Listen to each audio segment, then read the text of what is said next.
පුළුවන් නම් මේකේ තියෙන ත්‍රිකෝණ ටික මට ගණන් කරලා දෙන්න.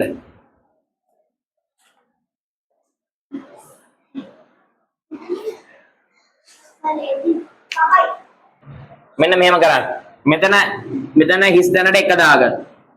මෙතන හිස් තැනට 2 දාගන්න. මේ 1යි 2යි එකතු කරමු. 1යි 2යි එකතු කරොත් කීයද පුතේ? 1යි 2යි එකතු කරොත් කීයද? 3යි. ඔන්න ඒක මතක තියාගන්න 3යි. හරිද? ඊළඟට මේ පැත්තේ කීයක් තියෙනවද? මේ පැත්තේ ඔන්න 1යි 2යි. ඔක්කොම කීයක් තියෙනවද? 2ක් තියෙනවා. මේ දෙක එකතු කරන්නේ නැහැ. හොඳේ. කීයක් තියෙනවද?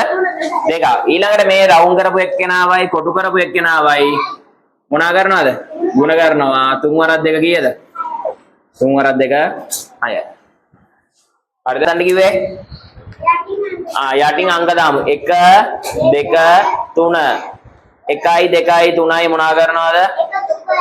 එතකොට කීයද? 6යි. 6යි. හරිද? මෙතන කීයක් තියෙනවද?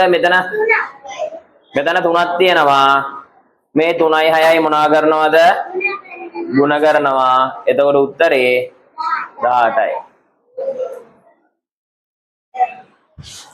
හරිද? තේරුණා?